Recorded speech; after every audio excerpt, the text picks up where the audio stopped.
ಕೌಶೇಯಪೀತವಸನಾಂ ಅರವಿಂದನೇತ್ರಾಂ ಪದ್ಮದ್ವಯಾಭಯವರೋದ್ಯತ ಪದ್ಮಹಸ್ತಾಂ ಉದ್ಯರ್ಚತಾರ್ಕಸದೃಶೀಂ ಪರಮಾಂಕ ಸಂಸ್ಥಾಂ ಧ್ಯಾಯೇದ್ವಿಧೀಶನುತಪಾದಯುಗಾಂ ಜನಿತ್ರೀಂ. ನಮಃ ಪದ್ಮಾವತಿ. ಪದ್ಮಾವತಿ ಅಮ್ಮನವರ ಕಲ್ಯಾಣೋತ್ಸವ ಕಾರ್ಯಕ್ರಮ ಅತ್ಯಂತ ವೈಭವದಿಂದ ಆಚರಿಸಲ್ಪಡ್ತಾ ಇದೆ. ಪಾಂಚರಾತ್ರ ಆಗಮೋಕ್ತ ಪ್ರಕಾರವಾಗಿ ಕ್ಷೇತ್ರ ತಿರುಚಾನೂರು ಕ್ಷೇತ್ರ, ಆ ಕ್ಷೇತ್ರದಿಂದ ನಾವೆಲ್ಲರೂ ಪ್ರತ್ಯಕ್ಷ ಪ್ರಸಾರವನ್ನು ಪಡೆದುಕೊಳ್ತಾ ಇದ್ದೇವೆ. ಶ್ರೀ ವೆಂಕಟೇಶ್ವರ ಭಕ್ತಿವಾಹಿನಿಯವರು ಬಹಳ ಸೌಹಾರ್ದತೆಯಿಂದ ಆ ಕಾರ್ಯಕ್ರಮವನ್ನು ನಮ್ಮೊಂದಿಗೆ ಹಂಚಿಕೊಳ್ತಾ ಇದ್ದಾರೆ. ನಾವು ಕೂಡ ನಮ್ಮ ಬಂಧು ಬಾಂಧವರು ಮಿತ್ರರನ್ನು ಕಾರ್ಯಕ್ರಮದಲ್ಲಿ ಭಾಗಿಗಳಾಗುವಂತೆ ಮಾಡಿ ನಮ್ಮ ಕರ್ತವ್ಯವನ್ನು ನಾವು ನಿಭಾಯಿಸೋಣ. ಅಖಿಲಾಂಡ ಕೋಟಿ ಬ್ರಹ್ಮಾಂಡ ನಾಯಕನು ನಮ್ಮೆಲ್ಲರ ವಿಶೇಷವಾಗಿರ್ತಕ್ಕಂತಹ ಸಾಧನೆಗೆ ಮುಖ್ಯ ಕಾರಣೀಭೂತನಾದಂಥವನು ಸ್ವಾಮಿ. ಅಂತಹ ಸ್ವಾಮಿಯ ಸೇವೆಯಲ್ಲಿ ನಿರತಳಾದಂಥವಳು ತಾಯಿ ಪದ್ಮಾವತಿ ಅಮ್ಮನವರು. ಲೋಕಕ್ಕೆಲ್ಲ ಮೊಟ್ಟ ಮೊದಲನೆಯ ಗುರು ತಾಯಿ ಅಂತ ಹೇಳ್ತಾರೆ. ಹಾಗಾಗಿ ಆ ತಾಯಿಯನ್ನು ಮೊಟ್ಟ ಮೊದಲಿಗೆ ಮಾತೃದೇವೋಭವ, ಅದಾದ ನಂತರ ಪಿತೃದೇವೋಭವ, ಆ ರೀತಿಯಾಗಿ ಆ ಪದ್ಮಾವತಿ ಅಮ್ಮನವರನ್ನು ಮೊಟ್ಟ ಮೊದಲಿಗೆ ನಮಿಸುತ್ತಾ ಭಗವಂತನ ತತ್ವಜ್ಞಾನವನ್ನು ನೀಡಿ ನಮ್ಮನ್ನು ಉದ್ಧರಿಸು ಹೇ ತಾಯಿ ಎಂಬುದಾಗಿ ಪ್ರಾರ್ಥಿಸುತ್ತಾ ತಾಯಿಯ ಈ ಕಲ್ಯಾಣೋತ್ಸವ ಕಾರ್ಯಕ್ರಮದಲ್ಲಿ ಪಾಲ್ಗೊಂಡು ನಾವೆಲ್ಲರೂ ಧನ್ಯರಾಗೋಣ. ಮೊಟ್ಟ ಮೊದಲಿಗೆ ಬಂದ ಭಕ್ತರಿಂದ ಸಂಕಲ್ಪವನ್ನು ಅರ್ಚಕವರೆಣ್ಯರು ಮಾಡಿಸಿರುತ್ತಾರೆ. ಅಂತಹ ಆ ಸಂಕಲ್ಪವನ್ನು ಮಾಡಿಸಿದ ನಂತರ ಶುದ್ಧಿ ಪುಣ್ಯಾಹ ವಾಚನೆ ಎನ್ನುವಂತಹ ಕಾರ್ಯಕ್ರಮ, ನಿರ್ವಿಘ್ನ ಪರಿಸಮಾಪ್ತಿಗಾಗಿ ವಿನಾಯಕನ ಪೂಜೆಯ ಪರ್ಯಾಯವಾಗಿ ವಿಶ್ವಕ್ಸೇನನ ಆರಾಧನೆಯನ್ನು ಮಾಡುತ್ತಾ ಸ್ವಸ್ತಿ ಪುಣ್ಯಾಹ ವಾಚನೆಯನ್ನು ಸ್ಥಳ ಶುದ್ಧಿ, ವಾತಾವರಣ ಶುದ್ಧಿ, ದ್ರವ್ಯ ಶುದ್ಧಿ, ಆತ್ಮಶುದ್ಧಿಗಾಗಿ ನಡೆಸುವಂತಹ ಕಾರ್ಯಕ್ರಮವನ್ನು ನೆರವೇರಿಸ್ತಾ ಇದ್ದಾರೆ. ಅದಾದ ನಂತರ ಸ್ವಾಮಿಯ ಬಲಗೈಗೆ ಕಂಕಣ ಧಾರಣೆ, ಪದ್ಮಾವತಿ ಅಮ್ಮನವರ ಎಡಗೈಗೆ ಕಂಕಣ ಧಾರಣೆ ಇರುತ್ತದೆ. ಅದಾದ ನಂತರ ಸ್ವಾಮಿಯ ಶ್ರೀನಿವಾಸ ದೇವರಿಗೆ ಯಜ್ಞೋಪವೀತವನ್ನು ಸಮರ್ಪಣೆ ಮಾಡತಕ್ಕಂತಹ ಕಾರ್ಯಕ್ರಮವಿರುತ್ತದೆ. ತಾಯಿಗೂ ಭಗವಂತನಿಗೂ ಸೇರುವಂತೆ ಉದ್ದವಾದಂತಹ ಪುಷ್ಪಮಾಲೆಯನ್ನು ಸಮರ್ಪಣೆ ಮಾಡಿ ಮಧ್ಯದಲ್ಲಿ ತೆಂಗಿನಕಾಯಿಯನ್ನು ಇರಿಸಿ ಕೈಯಲ್ಲಿ ಮಂತ್ರಾಕ್ಷತೆ ಹಿಡಿದು ಮಂತ್ರಗಳನ್ನು ಉಚ್ಚರಿಸುತ್ತಾ ಕಟ್ಟೆ ಕಡೆಯಲ್ಲಿ ಕ್ಷೀರದಿಂದ ಅಭಿಷೇಕವನ್ನು ಆಚರಿಸಿ ಆ ಮಂತ್ರಾಕ್ಷತೆಯನ್ನು ತಾಯಿಗೂ ಭಗವಂತನಿಗೂ ಅರ್ಪಿಸಿ ಕನ್ಯಾದಾನ ಅನ್ನುವಂತಹ ಕೈಂಕರ್ಯವನ್ನು ಪಾಂಚರಾತ್ರ ಆಗಮೋಕ್ತ ಪ್ರಕಾರವಾಗಿ ನೆರವೇರಿಸಿಕೊಡುತ್ತಾರೆ. ತದನಂತರ ಅಗ್ನಿ ಪ್ರತಿಷ್ಠೆಯನ್ನು ಮಾಡಿ ಮಂಗಳಕರವಾದ ಮಾಂಗಲ್ಯ ಪೂಜೆಯನ್ನು ಮಾಡಿ ಸ್ವಾಮಿಯ ಕೈಯನ್ನು ಮುಟ್ಟಿಸಿ ಪದ್ಮಾವತಿ ಅಮ್ಮನವರ ಕುರುಳಿಗೆ ಆ ಮಾಂಗಲ್ಯದ ಸಮರ್ಪಣೆಯನ್ನು ಮಾಡಿ ಕರ್ಪೂರ ನೀರಾಜನವನ್ನು ಸಮರ್ಪಿಸುವಂತಹದ್ದು. ಅತ್ಯಂತ ಭಕ್ತಿಯಿಂದ ಶ್ರದ್ಧೆಯಿಂದ ತದನಂತರ ಮಾಲಾ ಪರಿವರ್ತನೆ, ಅಕ್ಷತಾರೋಪಣೆ, ಈ ಎಲ್ಲ ಕೈಂಕರ್ಯಗಳನ್ನು ನಾವು ವೀಕ್ಷಿಸಲಿದ್ದೇವೆ. ಇದು ಕಂಕಣಗಳನ್ನು ಇರಿಸಿ ಆ ಪೂಜೆಯನ್ನು ಮಾಡ್ತಾ ಇರತಕ್ಕಂತಹ ದೃಶ್ಯವನ್ನು ಕೂಡ ನಾವು ನೋಡ್ತಾ ಇದ್ದೇವೆ. ಸಕಲ ವೇದಗಳ ಆಗಮಗಳ ಅಭಿಮಾನಿನಿಯಾಗಿರ್ತಕ್ಕಂತಹ ತಾಯಿ ಪದ್ಮಾವತಿ ಅಮ್ಮನವರು ತಮ್ಮ ಈ ಕಲ್ಯಾಣೋತ್ಸವ ಕಾರ್ಯಕ್ರಮ ಸಂದರ್ಭದಲ್ಲಿ ವೇದ ಪಂಡಿತರಿಂದ ವೇದ ಮಂತ್ರಗಳ ಪಾರಾಯಣ ರೂಪವಾದ ಸೇವೆಯನ್ನು ಪಡೆದುಕೊಳ್ತಾ ಇದ್ದಾರೆ. ಅಷ್ಟೇ ಅಲ್ಲ, ಎಲ್ಲ ಭಕ್ತರಿಗೂ ಕೂಡ ವೇದ ಮಂತ್ರಗಳನ್ನು ಕೇಳುವ ಭಾಗ್ಯವನ್ನು ಕಲ್ಪಿಸಿಕೊಡ್ತಾ ಇದ್ದಾರೆ. ಶ್ರವಣ ರೂಪವಾದ ಭಕ್ತಿಯನ್ನು ಮಾಡುವ ಅವಕಾಶವನ್ನು ಕಲ್ಪಿಸಿಕೊಡ್ತಾ ಇದ್ದಾರೆ. ಸ್ವಾಮಿಯ ಸಕಲ ಗುಣ ಪರಿಪೂರ್ಣತ್ವವನ್ನು ಅತ್ಯಂತ ವಿಶೇಷವಾದ ರೀತಿಯಲ್ಲಿ ಪ್ರತಿಬಿಂಬಿಸುವಂತಹದ್ದು, ಲೋಕಕ್ಕೆ ತಿಳಿಸುವಂತಹದ್ದು ವೇದ ಮಂತ್ರಗಳು. ಅಂತಹ ವೇದ ಮಂತ್ರಗಳಿಂದ ಪರಮ ಮುಖ್ಯ ವೃತ್ಯ ಎಲ್ಲ ಶಬ್ದಗಳಿಂದಲೂ ಧ್ವನ್ಯಾತ್ಮಕ ವರ್ಣಾತ್ಮಕ ಶಬ್ದಗಳೇನಿದ್ದಾವೋ ಅವುಗಳೆಲ್ಲದರಿಂದಲೂ ಕೂಡ ಪರಮ ಮುಖ್ಯ ವೃತ್ಯ ಆ ಸ್ವಾಮಿಯೇ ಸ್ತುತ್ಯನಾಗಿದ್ದಾನೆ, ಸ್ವಾಮಿಯೇ ಪ್ರತಿಪಾದ್ಯನಾಗಿದ್ದಾನೆ. ಅಂತಹ ಆ ಸ್ವಾಮಿಯ ಸೇವೆಯಲ್ಲಿ ನಿರತಳಾದಂತಹ ಪದ್ಮಾವತಿ ಅಮ್ಮನವರ ಕಲ್ಯಾಣೋತ್ಸವ ಕಾರ್ಯಕ್ರಮ ಲೋಕ ಕಲ್ಯಾಣಾರ್ಥವಾಗಿ ನಡೆಸ್ತಾ ಇರತಕ್ಕಂತಹದ್ದಾಗಿದೆ. ಇಂತಹ ಕಾರ್ಯಕ್ರಮದಲ್ಲಿ ಪಾಲ್ಗೊಂಡ ನಾವೆಲ್ಲರೂ ಕೂಡ ಧನ್ಯ ಜೀವಿಗಳು. ಇಂತಹ ಭಾಗ್ಯ ಸರ್ವದಾ ನಮ್ಮದಾಗಿರಲಿ. ಸೃಷ್ಟಿ ಸ್ಥಿತಿ ಪ್ರಳಯ ಸರ್ಗ ಮಹಾವಿಭೂತಿ ವೃತ್ತಿ ಪ್ರಕಾಶ ನಿಯಮಾವೃತಿ ಬಂಧ ಮೋಕ್ಷಾ ಯಸ್ಯ ಅಪಾಂಗಲವ ಮಾತ್ರತ ಊರ್ಜಿತಾ ಸಾ ಶ್ರೀ ಯತ್ಕಟಾಕ್ಷ ಬಲವತಿ ಅಜಿತಂ ನಮಾಮಿ. ಅಜಿತನಾಮಕ ಭಗವಂತನ ವಿಶೇಷವಾದಂತಹ ಅನುಗ್ರಹವನ್ನು ಪ್ರಾರ್ಥಿಸುತ್ತಾ ನಾವೆಲ್ಲರೂ ಕೂಡ ವೇದ ಮಂತ್ರಗಳನ್ನು ಕೇಳುತ್ತಾ ಈ ಕಲ್ಯಾಣೋತ್ಸವ ಕಾರ್ಯಕ್ರಮವನ್ನು ವೀಕ್ಷಿಸಿ ಕೃತಕೃತ್ಯರಾಗೋಣ. ನಮಃ ಪದ್ಮಾವತ್ಯೈ. ಪದ್ಮಾವತಿ ಹೃದಯವಲ್ಲಭ ಗೋವಿಂದ ಗೋವಿಂದ. ಶ್ರೀ ಶ್ರೀನಿವಾಸ ಶ್ರೀ ವೆಂಕಟೇಶ ಗೋವಿಂದ ಗೋವಿಂದ. ತಿರುಚಾನೂರಿನಿಂದ ನಾವು ಕಾರ್ಯಕ್ರಮದ ಪ್ರತ್ಯಕ್ಷ ಪ್ರಸಾರವನ್ನು ವೀಕ್ಷಿಸ್ತಾ ಇದ್ದೇವೆ. ಲೋಕದಲ್ಲಿ ಬ್ರಹ್ಮಾದಿ ದೇವತೆಗಳೆಲ್ಲರೂ ಕೂಡ ಸ್ವಾಮಿಯ ಉತ್ಸವದಲ್ಲಿ, ತಾಯಿಯ ಉತ್ಸವದಲ್ಲಿ ತಾವಾಗಿಯೇ ಬಂದು ಸೇವೆಯನ್ನು ಸಲ್ಲಿಸ್ತಾ ಇರ್ತಾರೆ. ವೇದ ಮಂತ್ರಗಳನ್ನು ಕೇಳುತ್ತಾ ಕಾರ್ಯಕ್ರಮವನ್ನು ವೀಕ್ಷಿಸಿ ಕೃತಕೃತ್ಯರಾಗೋಣ. ನಮಃ ಪದ್ಮಾವತಿ.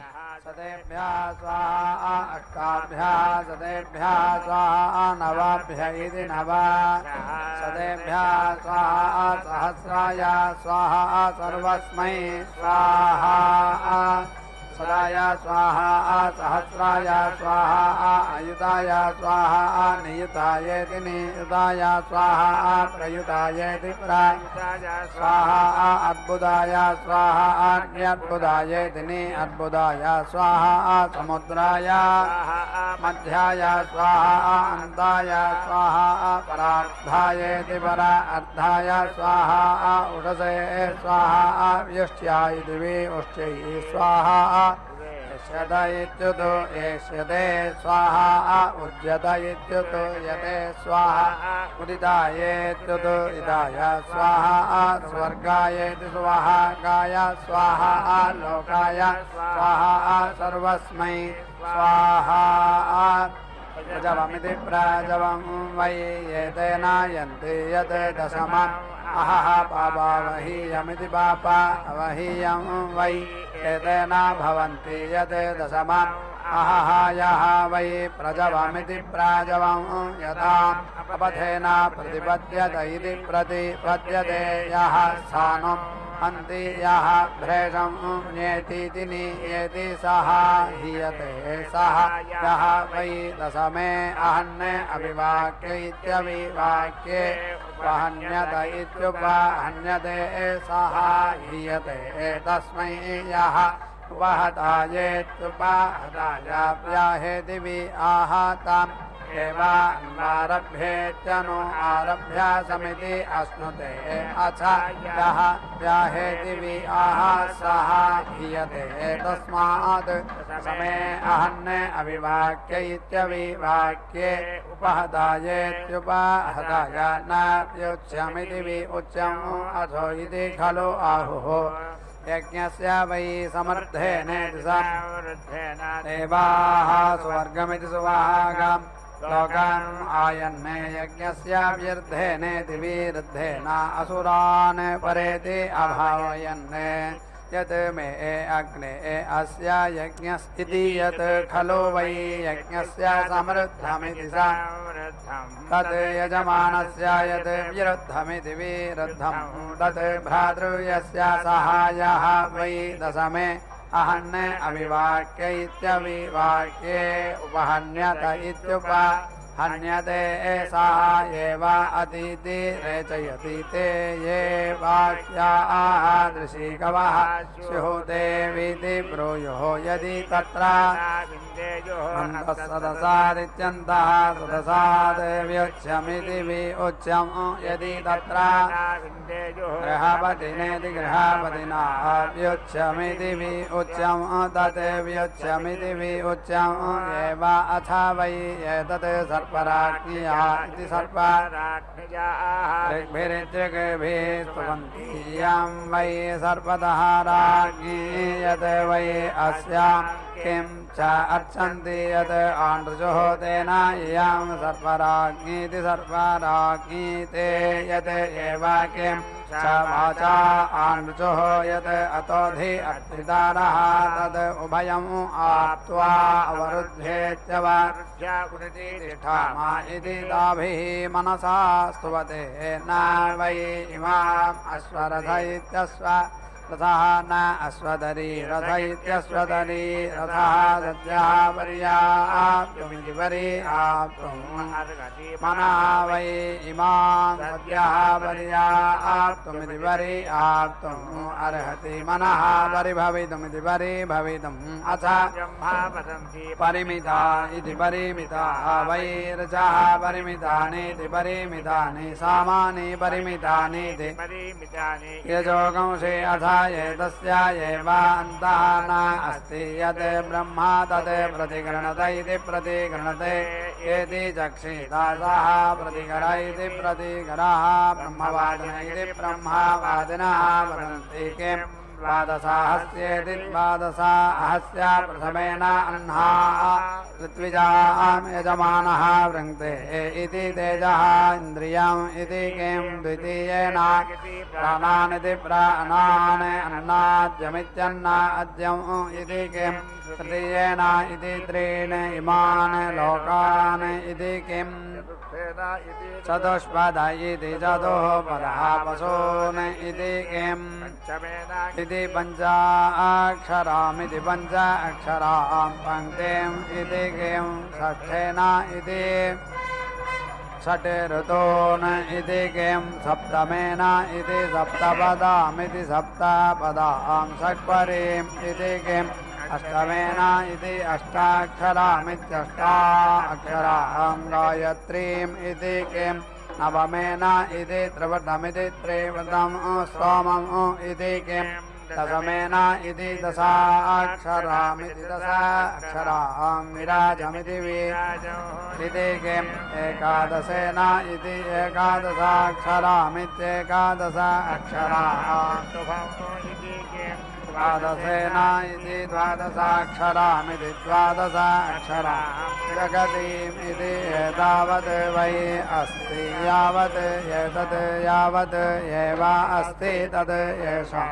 रङ्क्ते एषः वै आप्तः द्वादशः इति द्वादश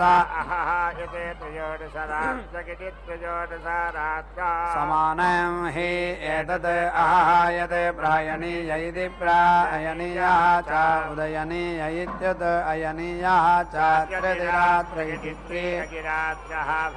त्रयः इमे लोकाः येषां लोकानाम् आप्तैः प्राण इति प्राणः वै प्रथमः तिरात्र इत्यतिरात्रः व्यान इति व्यानः द्वितीयः अपान इत्यपा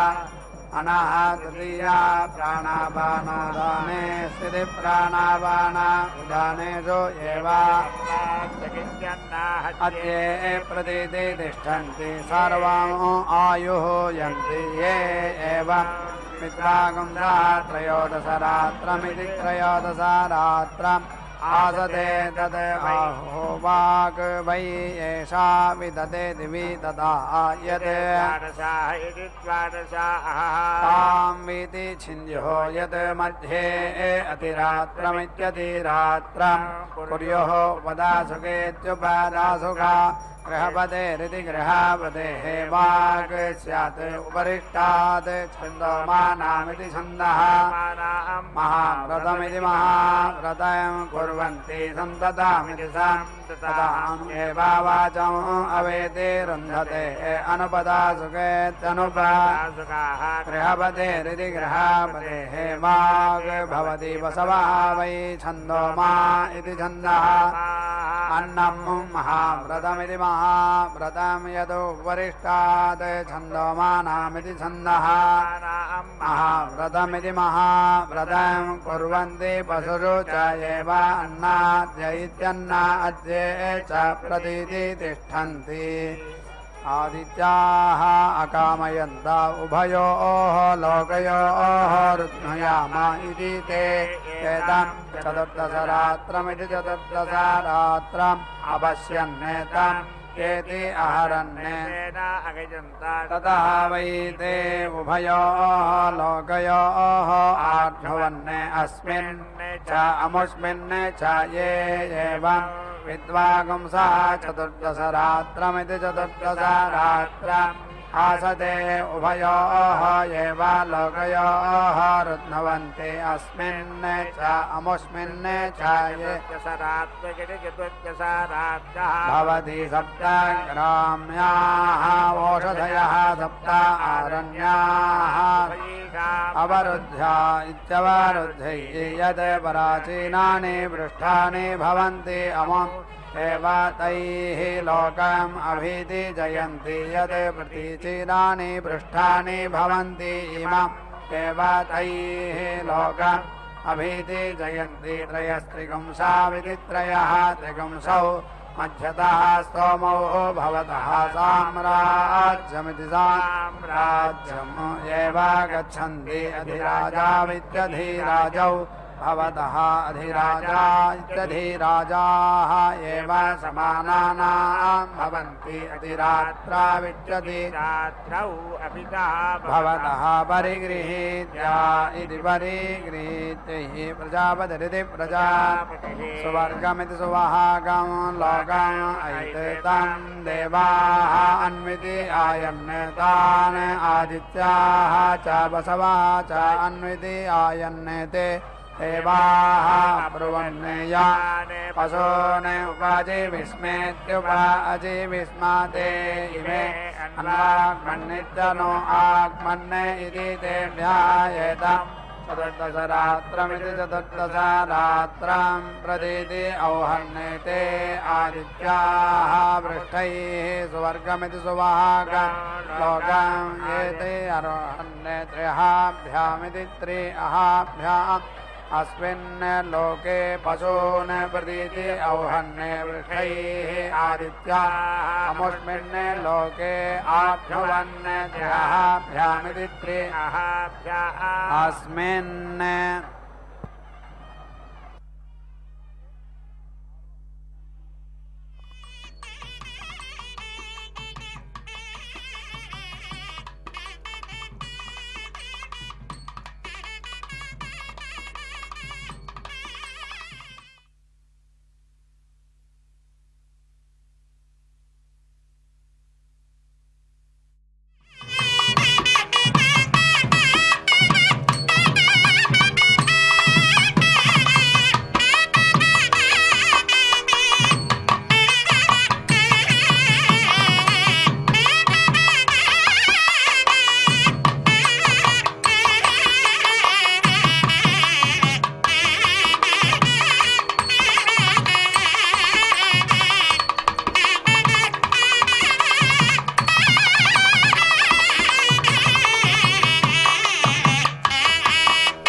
लोके ज्योतिः गौः आयुः इति त्रयः इति त्रिअहः भवति इयं वावज्योतिः अन्तरिक्षं गौः असौ आयुः इमान् एव लोकान् अभ्यारोहन्तीत्यभि आरोहन्ति यत् अन्यतः पृष्ठानि स्युः विविधमिति स्यात् मध्ये पृष्ठानि भवन्ति सविवधत्वायेति सविवधा ओजः वै वीर्यं पृष्ठानि ओजः एव वीर्यं मध्यतः दधते बृहत्सन्तराभ्यामिति बृहत् भ्यां यन्ति इयं वारथन्तरमिति रथं तरम् असौ बृहत् आभ्याम् एव यन्ति अथो इति अनयोः एव प्रतीति तिष्ठन्ति एते इति वै यज्ञस्य इत्यञ्जसा अयने श्रुति इति ताभ्याम् एव सुवर्गमिति सुवाहकं लोकं यन्ति पराञ्चः वै एते सुवर्गमिति सुवाहकं लोकम् अभ्यारोहन्तीत्यभि आरोहन्ति ये पराचीनानि पृष्ठानि उपयन्तीत्युपयन्ति प्रत्यङ्त्रयः इति त्रिअहः भवति प्रत्यवरोढ्या इति अथो इति प्रतिष्ठित्या इति प्रतिष्ठित्यैः उभयोः लोकयोः रुद्ध्वा उदिति तिष्ठन्ति चतुर्दशेति चतुर्दश एताः याः दशादशाक्षरेति दशाक्षराः विराडिति विराट् अन्नं विराडिति विराट् विराजेति विराजा एव अन्नाद्यमित्यन्नात् अवेति रुन्धते याः चतस्रः दिशाः दिक्षु एव प्रतीति तिष्ठन्ति यदि रात्रावित्यति रात्रौ अभिरः भवतः परिगृहीत्या इति परिगृहीत्यै इन्द्रा वै सदङ् इति सादृङ् देवताभिः आसीत् सः न व्यावृतमिति अगच्छत् सा प्रजापतिमिति प्रजापतिम् उपेते तस्मै एतां पञ्चदशरात्रमिति पञ्चदशरात्रं प्रेति अयच्छत् तं येति अहरत् तेन अयजत ततः वै सः अन्य अन्याभिः देवताभिः व्यावृतमिति अगच्छत् ये एवं विद्वागुंसः पञ्चदशरात्रमिति पञ्चदशरात्रम् आसते व्यावृतमिति आवृतम् एव पाप्मना भ्रातृव्येन गच्छन्ति ज्योतिः गौः आयुः इति त्रयः इति त्रि भवति इयं वाव ज्योतिः अन्तरिक्षम् गौः असौ आयुः येषु एव लोकेषु प्रतीति असत्रं वै एतत् यत् अछन्दोममित्यछन्दः मां यत् छन्दोमा इति छन्दः माः भवन्ति तेन सत्रं देवताः एव पृष्ठैः अवेति रुन्धते वशोन छन्दोमैरिति छन्दः ओजः वै वीर्यं पृष्ठानि पशवः छन्दोमा इति छन्दः माः ओजसि एव पशुषु प्रतीति तिष्ठन्ति पञ्चदशरात्र इति पञ्चदशरात्रः भवति पञ्चदश इति पञ्चदशः वज्रः वज्रम् एव भ्रातृव्येभ्यः प्रेति रात्रा विद्यति रात्रौ अभितः भवतः इन्द्रियस्य परिगृहीत्या इति इन्द्रा वै शिथिलः इव अप्रतिष्ठित इत्यप्रतिष्ठितः आसीत् सः असुरेभ्यः अविभेदे प्रजापतिमिति प्रजापतिम् उपेति अधावत् तस्मै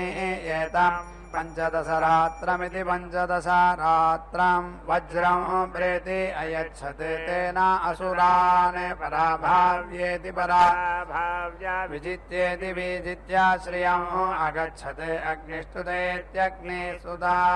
पाप्मानं निरति अदहता पञ्चदशरात्रेणेति पञ्चदशरात्रेण ओजः बलम् इन्द्रियं वीर्यम् आत्मन् अधत्त ये एवं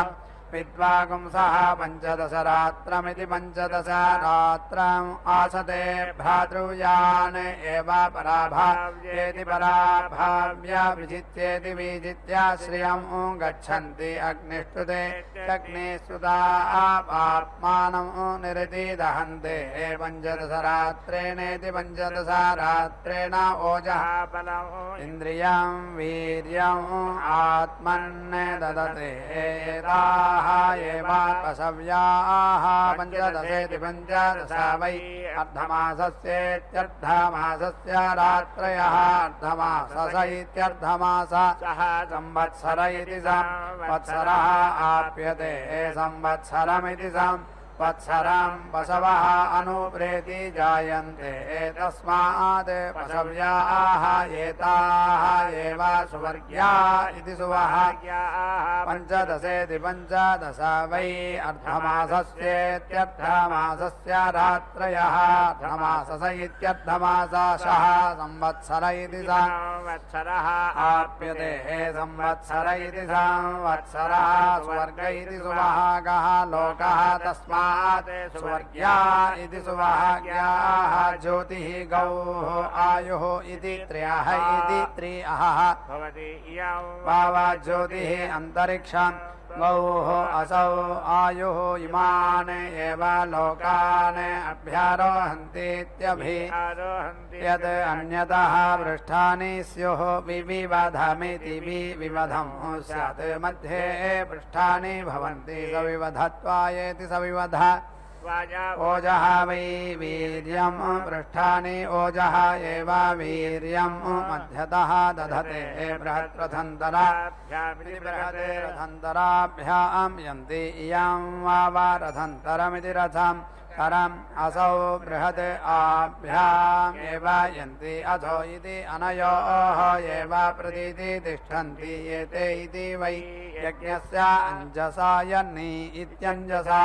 अयनि सुति इति ताभ्याम् एव सुवर्गमिति सुवहागम् लोकं यन्ति पराञ्जः वै एते सुवर्गमिति सुवहागम् लोकम् अभ्यारोहन्तीत्यभि आरोहन्ति ये प्राचीनानि पृष्ठानि उपयन्तीत्युपायन्ति प्रत्यङ्त्र्यः इति भवति प्रत्यवरोध्या इति प्रति अवरोध्यै अथो इति प्रतिष्ठित्या इति प्रतिष्ठित्यै उभयोः लोकयोः ऋत्वा प्रति तिष्ठन्ति पञ्चदशेति पञ्चदशा एताः तासाः दशा दशाक्षरेति दशा अक्षराः विराडिति विराट् अन्नं विराडिति विराट् विराजेति विराजा एव अन्नाद्यमित्यन्ना अद्यम् अवेति रुन्धते याः पञ्चदिशः दिक्षु एव प्रतीति तिष्ठन्ति अधिरात्रा विद्यते रात्रौ अभिधा भवतः इन्द्रियस्य वीर्यस्य प्रजाया प्रजायै पशूनां परिगृहीत्या इति परिगृहीत्यै प्रजापतिरिति प्रजापतिः अकामयता अन्नाद इत्यन्नादः स्याम् इति सहायता सप्तदशरात्रमिति सप्तदशरात्रम् अपश्यत् तं येति अहरत् तेन अयजदा तदा वै सा अन्नाद इत्यन्नादः अभवत् ये एव विद्वागुंसः सप्तदशरात्रमिति सप्तदशरात्रम् आसते अन्नादा इत्यन्नादाः एव भवन्ति पञ्चाह इति पञ्चाहः भवति पञ्चा वै तवः संवत्सर इति ऋतुषु एव संवत्सर इति संवत्सरे प्रतीति तिष्ठन्ति अथो इति पञ्चाक्षरेति पञ्च अक्षराः पङ्क्तिः पाङ्क्तः यज्ञः यज्ञम् एव अवेति रुन्धते असत्रं वै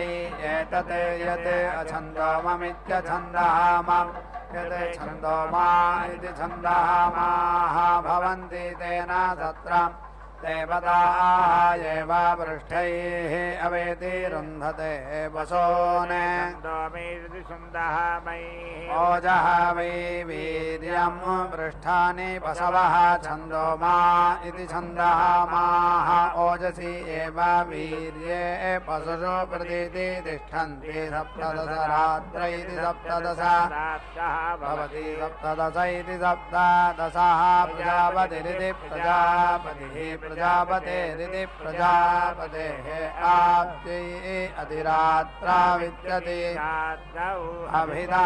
भवतः अन्नाद्यस्येत्यन्ना अद्यस्य परिगृहीत्या इति परिगृहीत्यै सा विराडिति विराट् विक्रम्येति विक्रम्य अधिष्ठते ब्रह्मणा देवेषु अन्नेन असुरेषु ते देवाः कामयन्ता उभयं समिति वृञ्जीमहे ब्रह्मा च एताः विगुंसतिं रात्रिः अवश्यन् ततः वै ते उभयं समिति अवृञ्जता ब्रह्मा च अन्नं च वर्चसिन इति ब्रह्मा वर्चसिनः अन्नादा इत्यन्नादाः अभवन् ये एवं विद्वागुंसा एताः आसते उभयं एव समिति वृञ्जते ब्रह्मा च अन्नं च मानसोभनशोभमानः कल्याणः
విన్నపము సేయగా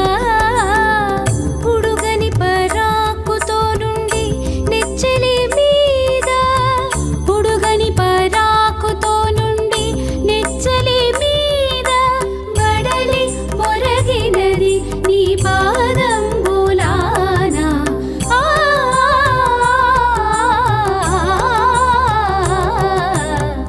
వనిత భాగ్యంబు దేవర చిత్తము మాకు పని కాదు ఇంక నీ పాదంబులానా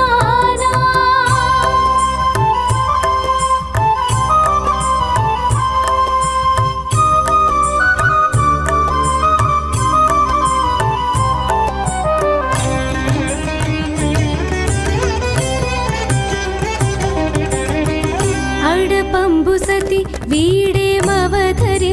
మటంచు అడరి కపురపు పలుకందియగా అడపంబు సతి వీడేమవధరింపు మటంచు అడరి కపురపు పలుకందియగా కడకంట చూడదిదే కాతాళము మరపో కడకంట చూడదిదే కాతాళము మరపో పడతి ఎప్పుడు నీ పాదంబులానా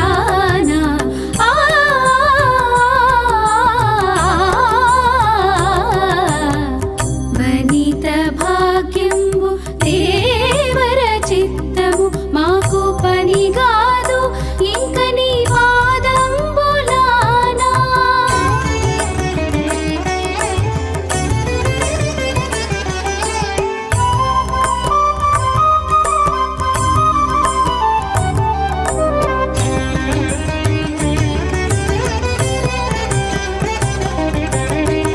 ఆలవట్టము విసరు అతివలను వలదనదు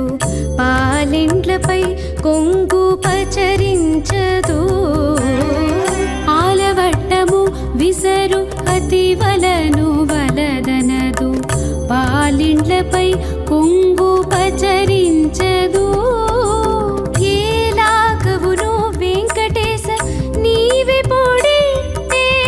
ఏలాగవును వెంకటేశ నీవే పొడితే పాలించకున్న నీ పాదంబులానా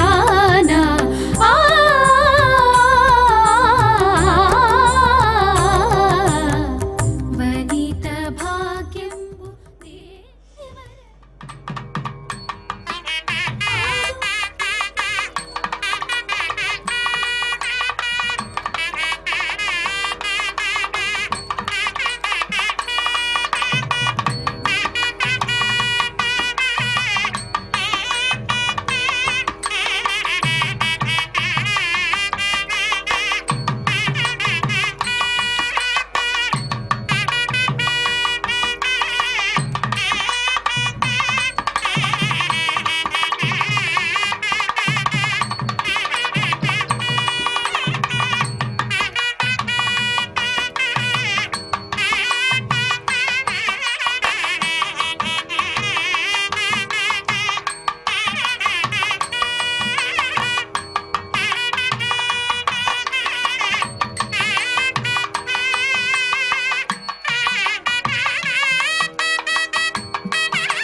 सुनगिति ब्रह्मावर्चिसिनः अन्नादा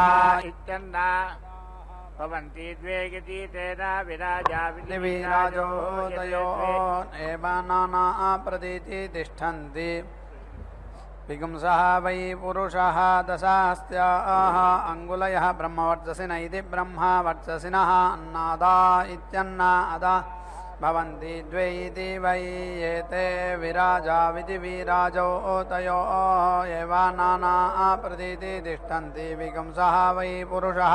दशास्त्याः अङ्गुलयः दशापत्याः यावान् एव पुरुषः ताम् आप्त्वा उदिति तिष्ठन्ति ज्योतिः गौः आयुः इति त्रयः इति त्रियः भवन्ति यं वा ज्योतिः अन्तरिक्षं गौः असौ आयुः इमान् एव लोकान् आरोहन्ति अभिपूर्वमित्यभिपूर्वं त्रयः इति त्रयः भवन्ति अभिपूर्वमित्यभिपूर्वम् एव सुवर्गमिति सुवहागम् लोकम्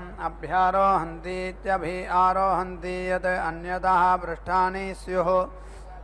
विविधं स्यात् मध्ये पृष्ठानि भवन्ति सविवधत्वायेति सविवधत्वाय ओजः वै वीर्यं पृष्ठानि ओजः एव वीर्यं मध्यतः बृहद्रथन्तराभ्यामिति बृहत् रथन्तराभ्यां यन्ति इयं वावरथन्तरमिति रथन्तरम् असौ बृहत् आभ्याम् एव यन्ति अधो इति अनयोः एव प्रतीति तिष्ठन्ति एते इति वै यज्ञस्य अञ्जसा यन्नि इत्यञ्जसा अयनि श्रुति इति ताभ्याम् एव स्वर्गमिति सुवहागं लोकं यन्ति पराञ्जः वै एते स्वर्गमिति सुवहागं लोकम् अभ्यारोहन्तीत्यभिरोहन्ति ये प्राचीनानि पृष्ठानि उपयन्ति इत्युपयन्ति प्रत्यङ्गत्रिह इति त्रियः भवति प्रत्यवरोढ्या इति प्रति अवरोढ्ययधो इति प्रतिष्ठित्य उभयोः लोकयोः ऋत्वा उदिति तिष्ठन्ति इति रात्रावित्यति रात्रौ अभिता भवतः ब्रह्मवर्चसस्येति ब्रह्मवर्चसस्य अन्नाद्यस्येत्यन्नाद्यस्य परिगृहीत्या इति परिगृहीत्यै विद्महे वासुदेवाय धीमहि तन्नो विष्णुः प्रचोदयात् स्वाहा महादेव्यै च विद्महे विष्णुपत्न्यै च धीमहि तन्नो लक्ष्मीः प्रचोदयात् स्वाहा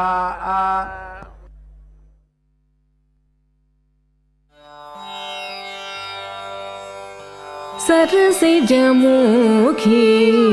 सारस नयने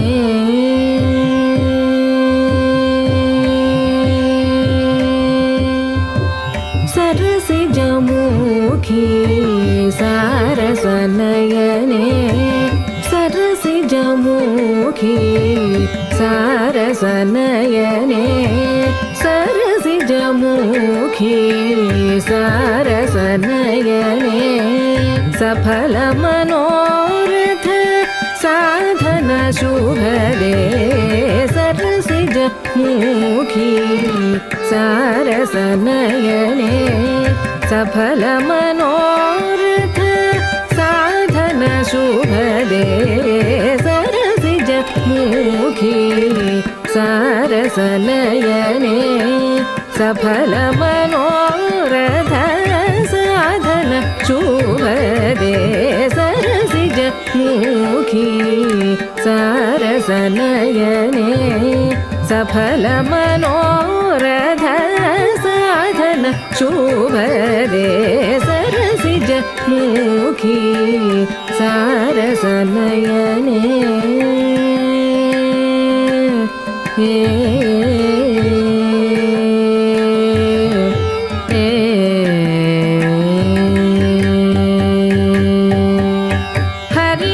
हरिवक्षस्थल स्थिर निवासिनी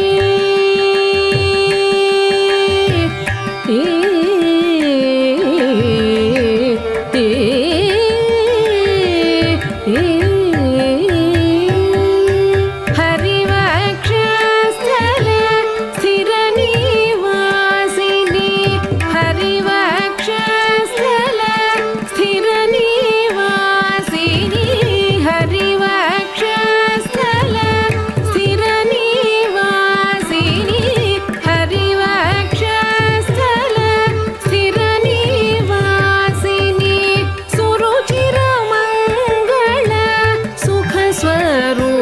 रूपिणी हरिवक्षस्थल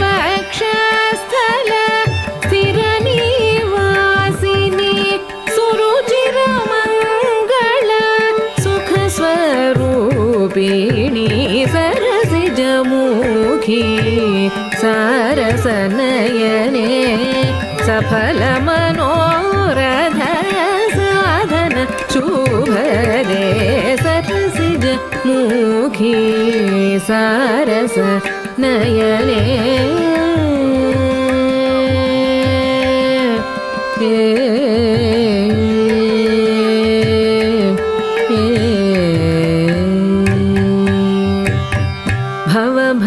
भवभयभञ्जनी भक्तजनावनी भवभयभञ्जनी भक्तजनावनी भावितनिजगुण भव्यप्रदायिनी भवभयभञ्जनी भक्तजनावनी भावितनिजगुण भव्यप्रदायिनी भुवि परदेवते